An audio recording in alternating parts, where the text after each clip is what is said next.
Diane Colleen Lane was born on January 22, 1965, in New York City. Her mother, Colleen Farrington, had worked as a nightclub singer and had once been a Playboy centerfold under the name Colleen Price. Her father, Burton Eugene Lane, was a Manhattan drama coach who ran an acting workshop alongside John Cassavetes, drove a cab to make ends meet, and later taught humanities at City College. The marriage didn't last. Diane's parents separated when she was just 13 days old. Her mother took her to Mexico, obtained a divorce there, and kept custody of Diane for the first several years of her life. Eventually, custody shifted to her father, and Diane grew up immersed in his world. The New York theater scene, acting workshops, and a nomadic string of apartments around the city. It was an unusual upbringing, equal parts bohemian and unstable, but it placed her in direct contact with performers, directors, and the craft of acting from the time she could walk. That exposure paid off almost immediately. Diane made her stage debut at just 6 years old at La Mama Experimental Theater Club, an incubator for avant-garde performance in New York's East Village. From there, her father, determined and connected, kept her working.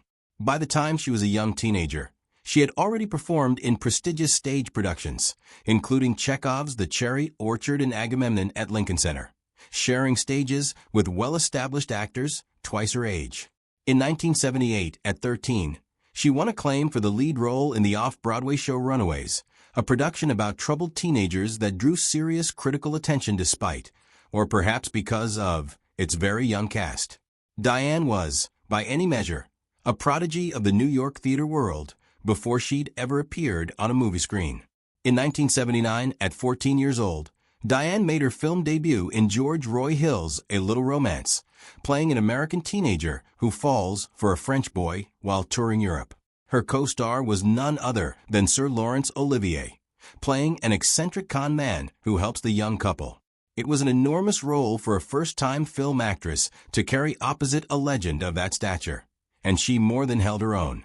Olivier was reportedly so struck by her presence that he called her the new Grace Kelly, a comparison that would follow her for years. The film performed well critically, and the attention it generated was immediate and intense. Within a year of her debut, Diane appeared on the cover of Time magazine, which declared her one of the most promising young actresses in America. It's worth pausing on how unusual that is. Most actors spend years building toward that kind of visibility. Diane achieved it with her very first film role, at an age when most of her peers were still in middle school. Rather than chase mainstream teen stardom, though, Diane's early career took a more selective, art house path. She appeared in PBS's Great Performances series and in smaller, less commercial films, including Touched by Love 1980, in which she played a troubled teenager working with disabled children, and the cult favorite Ladies and Gentlemen, The Fabulous Stains 1982, where she led an all-girl punk band as a fiercely independent, image-conscious frontwoman. She also tried her hand at broader comedy alongside Kenny Rogers in Six Pack, 1982.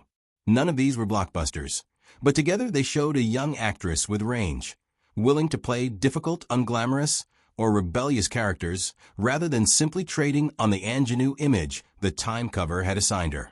The defining creative relationship of Diane's early career belonged to director Francis Ford Coppola, who cast her in 2 films released within months of each other in 1983, The Outsiders and Rumblefish.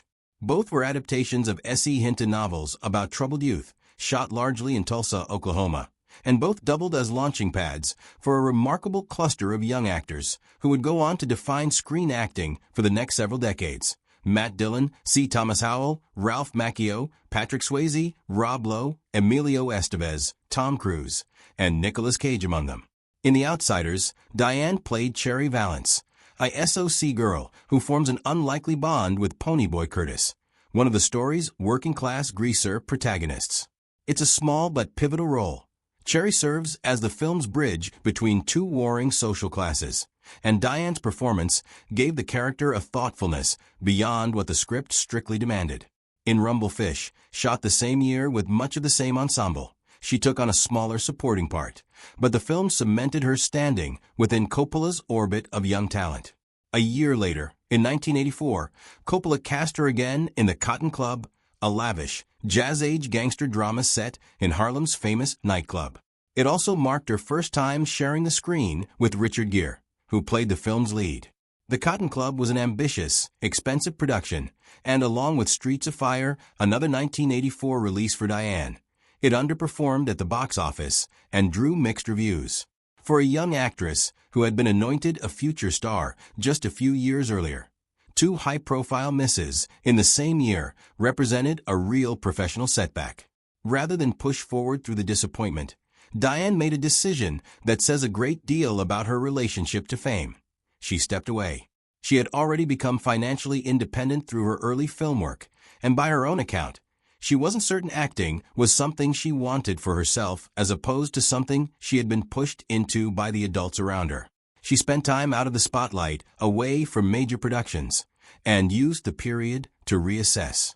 This is also, by multiple accounts, the period during which she worked to rebuild her relationship with her mother, from whom she had been separated for much of her adolescence after a bitter custody dispute. Earlier in the decade, Diane has spoken publicly, if sparingly, about how important it was to her to repair that bond as an adult, on her own terms. When she returned to acting later in the decade, it wasn't with a big commercial comeback vehicle, but with smaller, more modest films, The Big Town and Lady Beware, both released in 1987, that let her ease back into the industry without the pressure of another must-succeed blockbuster. The real turning point of Diane's comeback arrived in 1989 with the CBS miniseries Lonesome Dove.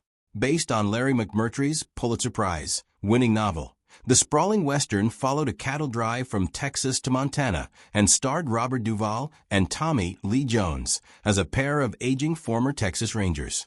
Diane played Lorena Wood, a strong-willed prostitute trying to escape her circumstances and reach a new life in Montana. Lonesome Dove was a massive critical and ratings success, one of the most acclaimed television miniseries of its era, and it earned Diane her first Emmy nomination for Outstanding Supporting Actress in a Miniseries or Special. It reintroduced her to audiences as a serious dramatic actress capable of carrying a prestige production, not just a promising teenager from a decade earlier. The years that followed were a steady, rebuilding period. She was in contention for the lead role in Pretty Woman 1990, which ultimately went to Julia Roberts, but she kept working across a range of projects. The psychological thriller Vital Signs 1990, the chess-themed thriller Night Moves 1992, and a supporting turn as silent film actress Mabel Normand in Richard Attenborough's Chaplin 1992, starring Robert Downey Jr. in the title role. Through the mid-1990s, she continued working steadily, including a lead role as Judge Hershey opposite Sylvester Stallone in the big-budget science fiction film Judge Dredd, 1995, and a turn opposite Robin Williams in the fantasy comedy Jack, 1996. By the late 1990s, Diane's career had entered a genuine second act, built less on ingenue casting and more on layered, adult roles. In 1999, Diane starred in A Walk on the Moon, playing a young wife and mother in the Catskills in the summer of 1969, who begins an affair that forces her to reckon with the life she's built. The film, co-starring Viggo Mortensen and Liev Schreiber, was a modest release, but a significant critical success, and it earned Diane a nomination for Best Female Lead at the Independent Spirit Awards. Critics singled her performance out as some of the most emotionally exact work of her career to that point. A quiet, internal performance built on restraint rather than melodrama. It set the tone for the next phase of her career. Smaller, character-driven films that let her demonstrate range rather than simply carry a franchise. The year 2000 marked another shift. Diane co-starred in The Perfect Storm, director Wolfgang Petersen's disaster drama based on the true story of a fishing crew caught in a catastrophic storm off the New England coast. Opposite George Clooney and Mark Wahlberg, Diane played Christina Cotter, the girlfriend of one of the doomed fishermen, providing the film's emotional anchor on land while the men fought the storm at sea. The film was a massive worldwide box office hit, and it did more than any single project since her debut to make Diane Lane a true household name. The same year, she took a very different kind of role in My Dog Skip, playing a warm, talkative mother in a nostalgic coming-of-age story set in 1940s Mississippi. The contrast between the two performances, a blockbuster disaster epic and a small-scale family drama, released within months of each other, underscored the versatility that had become her calling card. The momentum continued into 2001 with The Glass House, a psychological thriller in which she played a manipulative guardian, and Hardball, a baseball drama opposite Keanu Reeves. Diane was, by this point, one of the most in-demand actresses in Hollywood, working across genres and box office scales with equal comfort. Diane's defining film came in 2002 with Unfaithful, director Adrian Lyne's drama about a suburban wife whose chance encounter with a stranger spirals into a consuming affair, with devastating consequences for her marriage and family. Opposite Richard Gere, who played her husband, Diane delivered what is widely regarded as the finest performance of her career, a portrait of desire, guilt, and self-destruction built almost entirely on subtlety and physical presence rather than dialogue. The performance earned Diane her first, and to date, only Academy Award nomination for Best Actress, along with a Golden Globe nomination and a Screen Actors Guild nomination in the same category. Critics were near unanimous in their praise. The film's most quoted line of critical response described her work as a genuine revelation. For an actress who had spent nearly a quarter-century in the industry, Unfaithful represented a kind of validation that had eluded her since the new Grace Kelly comparisons of her teenage years. Proof that the range she'd been demonstrating in smaller films could also anchor a major award season contender. The following year brought Under the Tuscan Sun 2003, in which she played a recently divorced writer who impulsively buys a villa in Italy and slowly rebuilds her life. The film was a commercial success and earned Diane another Golden Globe nomination. That same year, the Hollywood Film Festival named her Actress of the Year, and Showist recognized her as Female Star of the Year.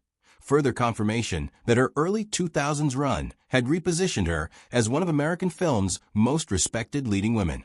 The years that followed saw Diane move fluidly between genres and scales of production.